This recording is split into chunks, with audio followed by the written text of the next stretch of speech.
नमस्कार दोस्तों, आप देख रहे हैं 4 PM महाराष्ट्र और मैं हूं मयूर परीक। दोस्तों, महाराष्ट्र में इस समय पूरी तरह से ईडी, इनकम टैक्स, दूसरी सरकारी एजेंसियां अपनी जांच कर रही हैं। सीएजी के रिपोर्ट के आधार पर और कुछ कंप्लेंट्स के आधार पर जोरदार चेकिंग अभियान चल रहा है।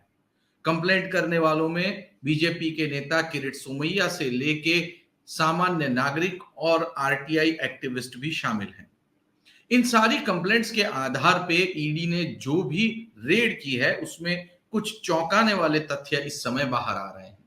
ईडी ने दरअसल 16 जगहों पर रेड की थी और कुल मिला के कहा जा रहा है कि 100 करोड़ जितनी बेनामी संपत्तियां हाथ लगी है।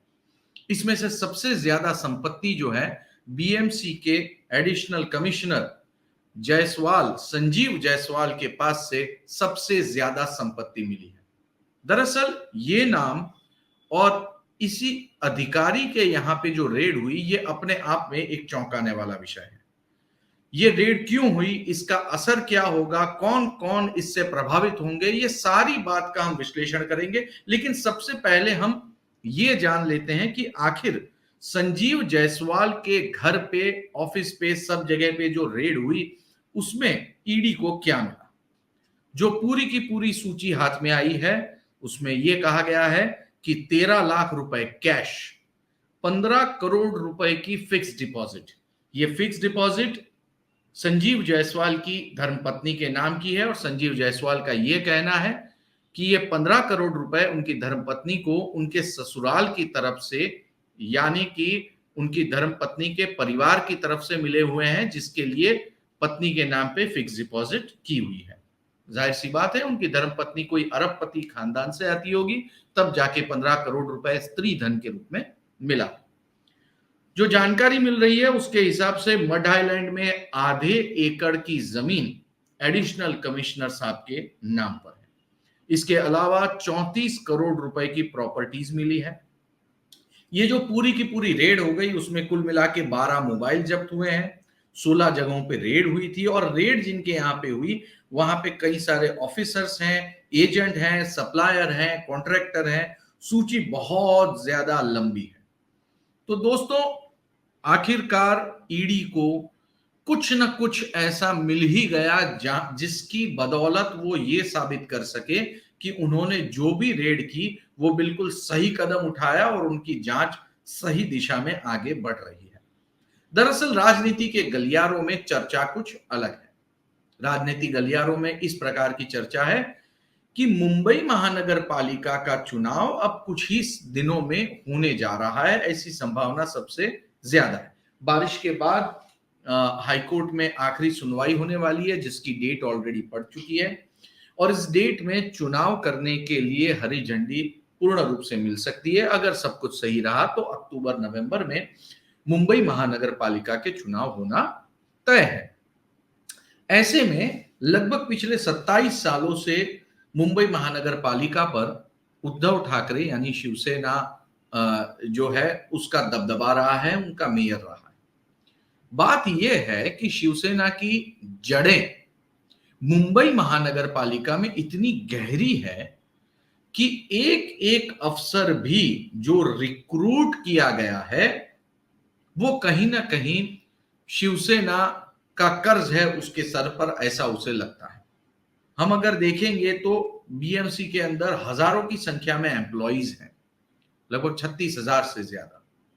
तो ये जो भी एम्प्लॉइज हैं ये एम्प्लॉइज कहीं ना कहीं शिवसेना के साथ में जो है अपना सॉफ्ट कॉर्नर रखते हैं। और ये सॉफ्ट कॉर्नर क्यों रखते हैं? क्योंकि इनका प्रमोशन से लेके इनकी पोस्टिंग से लेके इनका जो काम करने का तरीका है, ये यहां से सब कुछ जो है उनको कॉर्पोरेटर के रास्ते से होके गुजरना पड़ता था।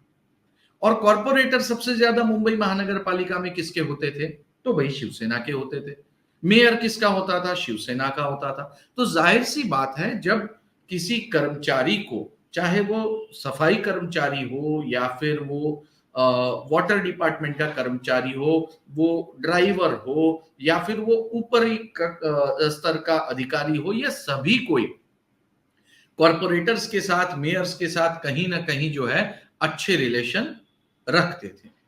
अब जाहिर सी बात है, अगर मुंबई महानगर पालिका का चुनाव सर पे हो और अगर इन अधिकारियों ने थोड़ी सी भी हमदर्दी शिवसेना के साथ में दिखा दी तो बीजेपी को भारी नुकसान पहुंच सकता है, क्योंकि यहां मामला बरोबरी का है। और मैं आपको याद दिला दूं, मुंबई महानगर पालिका में जो भी मुंबई महानगर पालिका का चुनाव होगा, उस चुनाव में मुंबई महानगर पालिका के अधिकारियों की ही सबसे बड़ी रिस्पॉन्सिबिलिटी आती है।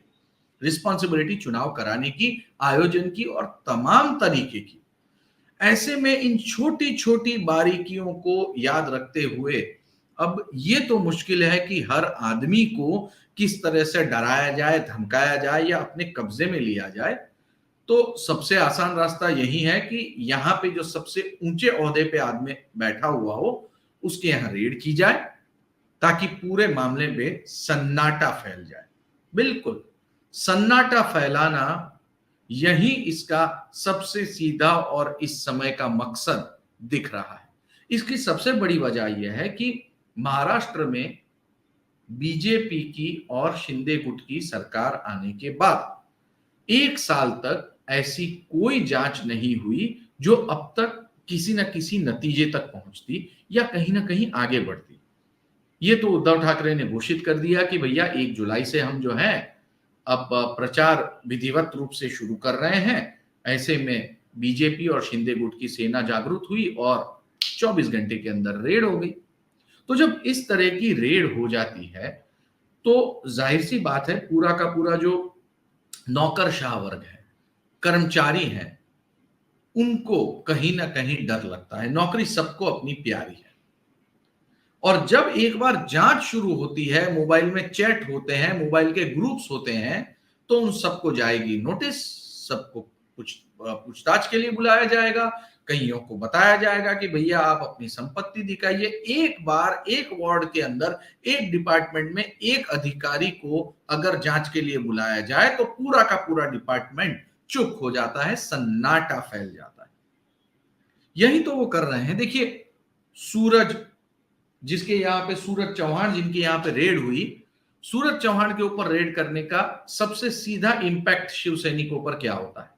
तो आदित्य ठाकरे के साथ जो भी कोई जुड़े हुए हैं, डायरेक्टली या इनडायरेक्टली, वो सभी कोई एक बात समझ ले कि भैया अब तपास के या जांच के लपेटे में हम पहुंच सकते हैं। अगर किसी ईडी के ऑफिसर ने फोन करके, प्यून लेवल के ही आदमी ने फोन करके बता दिया भैया सूरज चौहान के व्हाट्सएप ग्रुप में आप थे, तो आपकी उनके साथ में कोई लेती देती हुई है क्या? अगर हुई है तो जरा बता दीजिए, हमको ऑन रिकॉर्ड लेना था। बस ये एक बार फोन आ जाए, आदमी अपना सिम कार्ड उठाकर फेंक देगा, चलता बनेगा अपने रास्ते। बहुत डिफिकल्ट होता है एक पार्टी को एक साथ बांधे रखना। और जब इस तरीके की जांच शुरू होती है, लपेटे में एक के बाद एक करके जब लोग आ जाते हैं, तो जाहिर सी बात है सन्नाटा फैल जाता है।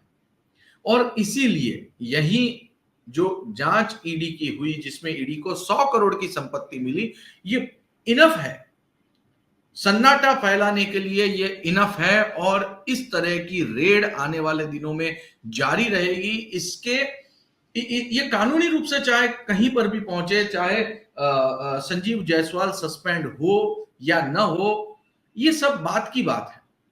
इस समय तो ये हुआ कि पूरे के पूरे बीएमसी के अंदर शॉक वैल्यू है, एक डर का माहौल जो है वो पालिका के अंदर हो चुका है, क्योंकि पालिका के ही सारे कर्मचारी सड़क पे काम कर रहे थे।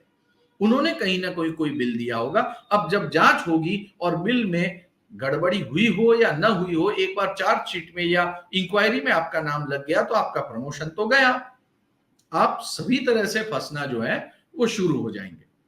और इसीलिए मुंबई महानगर पालिका के अतिरिक्त आयुक्त पर जो रेड हुई है और अब सब्सिक्वेंटली आगे जो इंक्वायरी शुरू हुई है, इसका मुंबई महानगर पालिका के चुनाव के साथ में सीधा सीधा संबंध है। इसकी बहुत ज्यादा अहमियत है और इसी अहमियत को देखते हुए आने वाले दिनों में ईडी और ज्यादा रेड करेगी और जो भी रेड करेगी उसमें जो कुछ भी मिलेगा, इसकी सारी जानकारी और सारी सूचना हम 4 PM महाराष्ट्र के माध्यम से आप तक पहुंचाते रहेंगे। देखते रहिए 4 PM महाराष्ट्र। बहुत बहुत धन्यवाद।